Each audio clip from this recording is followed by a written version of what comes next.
नमस्कार। सुबह के ठीक 9 बजे हैं और वक्त है खबर दमदार का। आपके साथ मैं हूं प्रीति बिष्ट और खबर आ रही है रामपुर से, जहां 3 तलाक पर मुकदमा दर्ज हुआ है। दरअसल एक महिला को सिर्फ इसलिए 3 तलाक दे दिया गया क्योंकि ससुराल वालों की दहेज की मांग पूरी नहीं हो पा रही थी।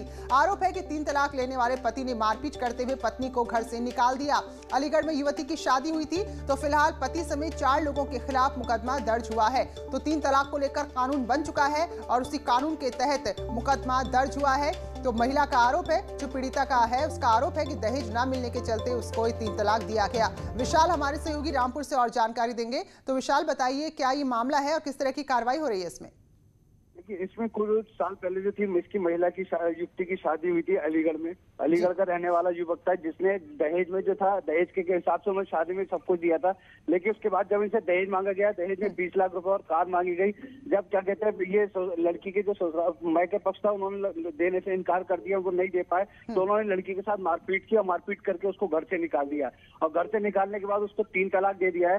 पीड़िता ने जो है तहरीर दी है, थानेगंज का ये मामला है। थानेगंज में तो तहरीर देने के बाद 4 पति सहित 4 लोगों के खिलाफ जो मुकदमा दर्ज किया गया है। जी चलिए, धन्यवाद आपका बहुत बहुत विशाल जानकारी के लिए।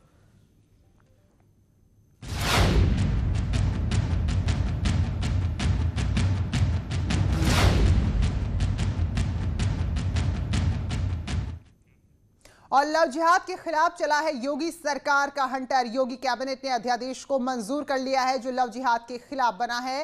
प्रस्ताव पर मोहर लगी है। तो इसके जो प्रावधान है, अब शादी के लिए अगर धर्म परिवर्तन कोई करता है तो वो अपराध होगा, और कोई अपना धर्म छिपाकर गलत धर्म बताकर शादी करता है तो कड़ी सजा का प्रावधान है। लेकिन कोई अगर सामूहिक तौर पर लोगों का धर्म परिवर्तन कराता है तो फिर 10 साल की सजा दी जाएगी। तो ऐसे में अगर 2 अलग अलग धर्म के लोग स्वेच्छा से शादी कर रहे हैं बगैर किसी का जबरदस्ती धर्म परिवर्तन कराए, तो इसके लिए भी 2 महीने पहले अपने जिले के जिलाधिकारी को बताना जरूरी होगा। तो कानून की शक्ल जब ये अध्यादेश लेगा तो उसके प्रावधान होंगे।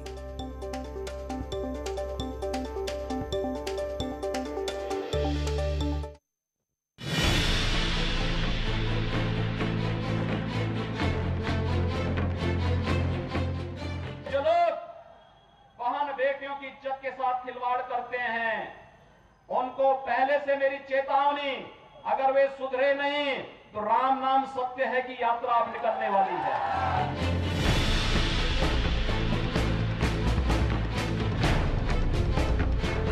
शादी ब्याह के लिए धर्म परिवर्तन आवश्यक नहीं।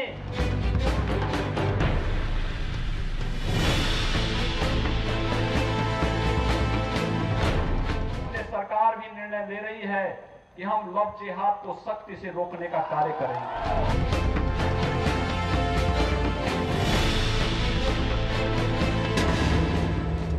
सीएम योगी ने जो कहा वो किया।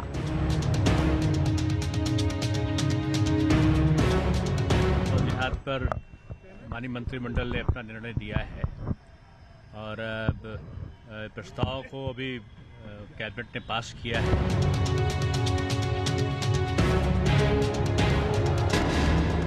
लव जिहादियों की अब खैर नहीं। मोहब्बत की आड़ में मजहब का खेल खेलने वाले अब नहीं बचेंगे। जो भी इस प्रकार की घटनाएं पहले हुई हैं या आगे कभी किसी ने सोचा होगा, अब उस पर पूर्ण विराम लग सकेगा। शादी के लिए धर्म बदलने वाले जिहादी जेल जाएंगे।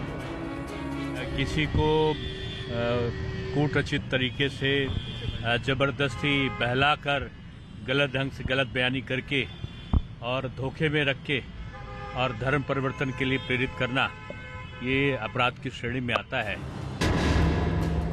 और ये अपराध जो भी करेगा उसे जेल होगी, उसे जुर्माना देना होगा।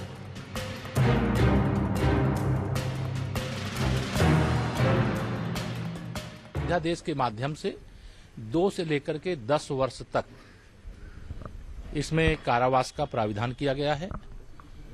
साथ ही एक बड़े जुर्माने की भी व्यवस्था की गई है।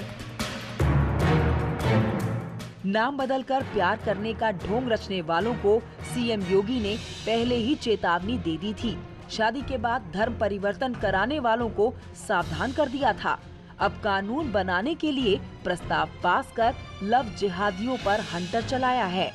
इस कानून के तहत कोई भी परिवार कहीं भी शिकायत कर सकता है। इस मामले में जो भी पीड़ित पक्ष है, उस पीड़ित पक्ष के परिजन कहीं पर भी जो दोषी है उसके खिलाफ अपना मुकदमा दर्ज करा सकेंगे।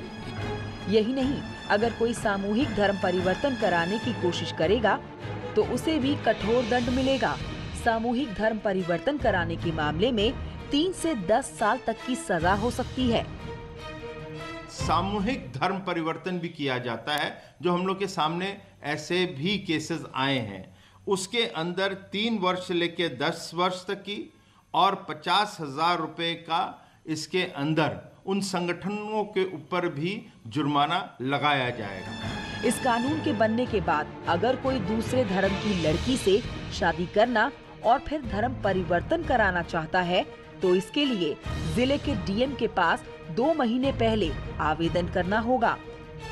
इच्छा है वो शादी करके धर्म परिवर्तन करना चाहते हैं तो उसके अंदर भी जिला मजिस्ट्रेट के सामने वो 2 माह पूर्व सूचना देंगे।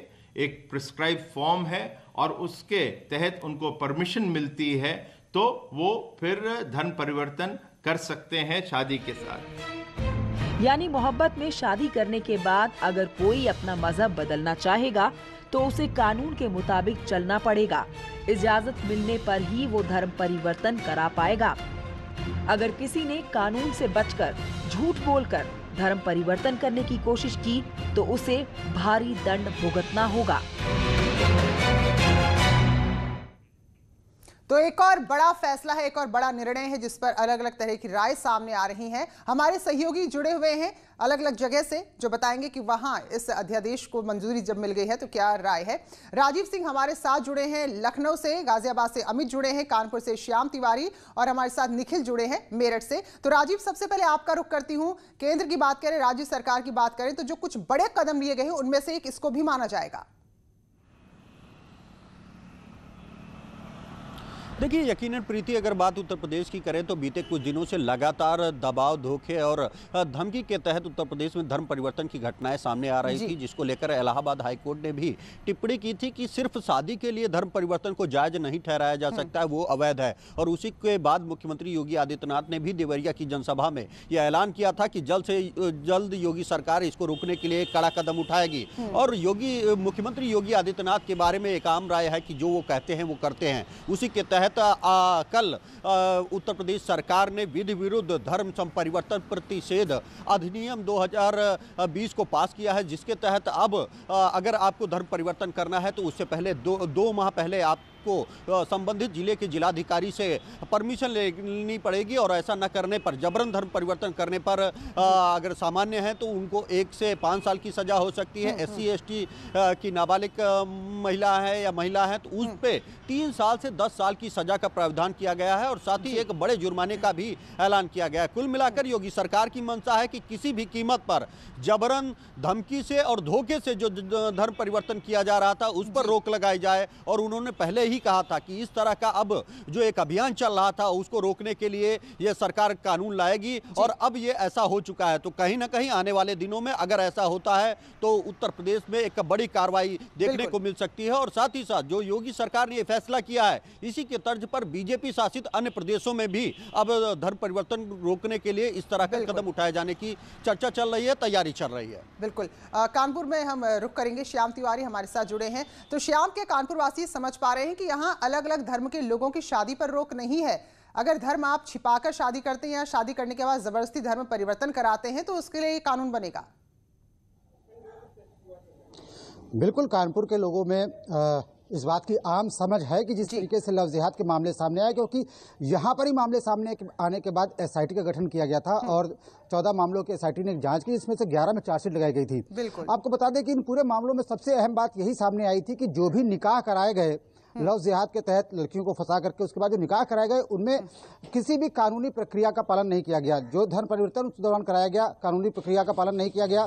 जो लड़कियों के नामों का परिवर्तन कराया गया, नाम बदले गए, उनमें कानूनी प्रक्रिया का पालन नहीं किया गया। तो कहीं ना कहीं कानून का जो धज्जियां उड़ाई जा रही थी उसी को योगी सरकार ने संज्ञान में लिया है कि जो भी काम हो वो विधि सम्मत हो। तो विरोध अभी फिलहाल किसी तरीके का कोई नहीं दिख रहा है, क्योंकि यहाँ के लोग इस चीज़ों को झेल चुके हैं। लगातार इस तरीके के मामले सामने आए, जिसके बाद एसआईटी का गठन किया गया और ये बात भी खुल के सामने आई कि जो मुस्लिम लड़के हैं उन्होंने कहीं ना कहीं छल कपट का सहारा लिया। प्यार मोहब्बत वहाँ पर कहीं नहीं था, उन्होंने अपने नाम बदले, हिंदू नाम रखे, इसके अलावा टीका लगाया, कलावा बांधा, मंदिर गए। जब लड़कियों के सामने कोई सामने पड़ता था तो पैर छूने की भी रस्म उन्होंने निभाई। तमाम जो श्लोक है वो भी वो याद रखते थे। लड़कियों के सामने एक दो श्लोक भी इस तरीके के बोल देते थे कि उन्हें यकीन हो जाए कि वो हिंदू हैं।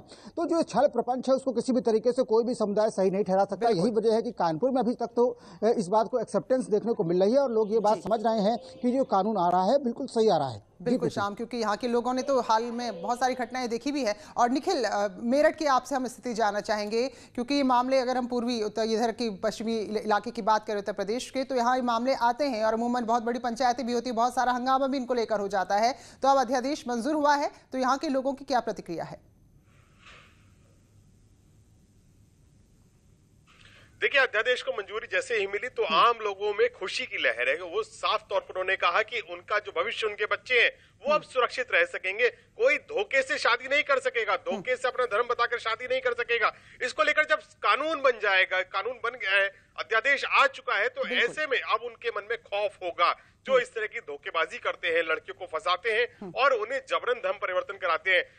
जो ये अध्यादेश आया उसमें ही मेरठ के कई मामले नजीर बने हैं। जैसे प्रिया और कशिश वाला मामला नजीर बना है, जिन्होंने लव जिहाद के तहत उन्हें फंसाया गया और उसके बाद उनकी लाश को अपने ही घर में दफना दिया गया। एक लड़की थी जो मेघालय की थी, दिल्ली की में नौकरी करती थी, उसको भी मेरठ में लाकर बंधक बनाया गया। ये भी मामला इसमें नजीर बना है। और तीसरा मामला लोहिया गांव में एक लड़की को लव जिहाद में फंसा कर लाया गया और उसके शव के टुकड़े करके अलग अलग जगह दबा दिए गए। तो मेरठ में ऐसे कई मामले हैं। इसके अलावा भी कई बहुत सारे मामले हैं जिसको लेकर हिंदू संगठन लगातार दबाव बना रहे थे कि इस पर सख्त कानून लाया गया और उस पे अब सरकार ने मोहर लगा दी है, अध्यादेश ला दिया है। ऐसे लोगों पर सख्त कार्रवाई के लिए एक कानून बन रहा है और अब जाकर वेस्ट यूपी के लोगों को राहत की सांस मिली है, क्योंकि यहाँ पर जिस तरीके से मामले बढ़ रहे थे उसको लेकर इस तरह की कार्रवाई होना बड़ा जरूरी था। बिल्कुल। गाजियाबाद से अमित भी हमारे साथ जुड़े हैं। तो अमित, ये भी बड़ी हैरान करती घटना है कि ये सब कुछ होता है प्यार के नाम पर, जो दुनिया की सबसे अजीम चीज है। तो लेकिन अब जबकि धोखेबाजी से कोई प्यार नहीं कर पाएगा, अध्यादेश मंजूर हो गया है, तो गाजियाबाद के लोग क्या कह रहे हैं? देखिए, अध्यादेश जैसे ही मंजूर हुआ है उसके बाद से यहाँ के जो अधिकांश लोग हैं इस बात को लेकर सहमत हैं। जो लोग सहमत नहीं है, न्यूज 18 के माध्यम से उनको बताना चाहेंगे कि प्रेम प्रसंग करने वालों के लिए खिलाफ ये कानून नहीं बना है, प्रेम पाखंड करने वालों के खिलाफ ये कानून बना है। तो ऐसे में जो पाखंड करते थे प्रेम के नाम पर, उन्हें इस बात को लेकर सचेत होना पड़ेगा कि एक सख्त कानून बनाया गया है जिसके तहत 3 से 10 साल तक की सजा है, साथ ही 10,000 रुपए से लेकर 10 लाख तक का जुर्माना भी है। वहीं अगर आप प्रेम प्रसंग की अगर बात करते हैं तो आपको जिलाधिकारी के पास 2 महीने पहले इसकी सूचना देनी होगी कि मुझे धर्म परिवर्तन करना है, जिसके बाद आपको सहमति मिलती है, उसके बाद आप कर सकते हैं। लेकिन अगर प्रेम प्रसंग के नाम पे आप प्रेम पाखंड करना चाहेंगे तो इसमें आपको कतई मंजूरी नहीं मिलेगी, जिसके चलते ही ये सख्त कानून यूपी सरकार द्वारा बनाया भी जा रहा है। प्रीति, बिल्कुल। तो प्रेम करने में रोक नहीं है, क्योंकि प्रेम में कभी भी पाखंड नहीं होता, जैसे अमित भी कह रहे हैं, कभी धोखा नहीं होता। लेकिन धोखे के लिए कोई प्रेम का नाटक करेगा तो उसके लिए पूरे कानून बनाए जाएंगे। बहुत बहुत शुक्रिया आप सभी सहयोगियों का हमारे साथ जुड़ने के लिए, धन्यवाद।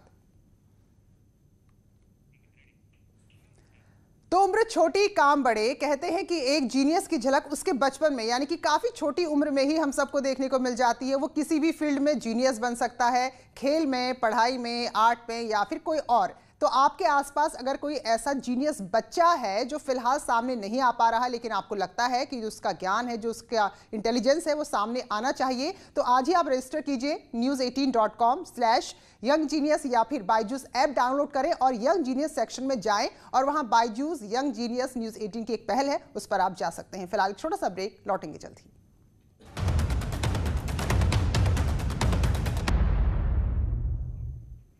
स्वागत है ब्रेक के बाद। खबर सीतापुर से है, जहां रफ्तार का कहर देखने को मिला। एक कार डिवाइडर से टकराकर पलट गई और इस दर्दनाक हादसे में 2 लोगों की जान चली गई है, जबकि 2 लोग जख्मी हुए हैं। ये सभी लोग शादी समारोह में शामिल होने जा रहे थे। लखीमपुर से नैमिषारण्य की तरफ जा रहे थे, तभी बड़ा गांव के पास हादसे का शिकार हुए। सीतापुर लखीमपुर हाईवे पर यह हादसा हुआ। दरअसल एक बाइक सवार अचानक आगे आ गया और उसकी बचाने की कोशिश में गाड़ी पलट गई।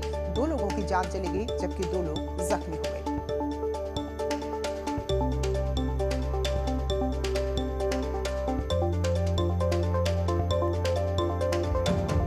डिवाइडर से टकराकर कार पलटी और 2 लोगों की जान चली गई सीतापुर में।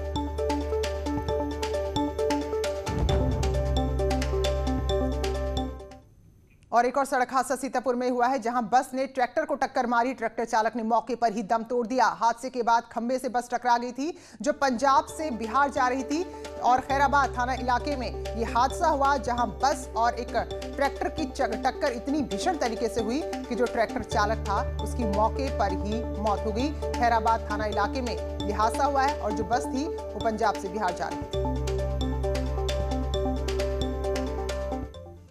तो इस बुलेटिन में फिलहाल इतना ही। आगे भी जारी है खबरों का सफर।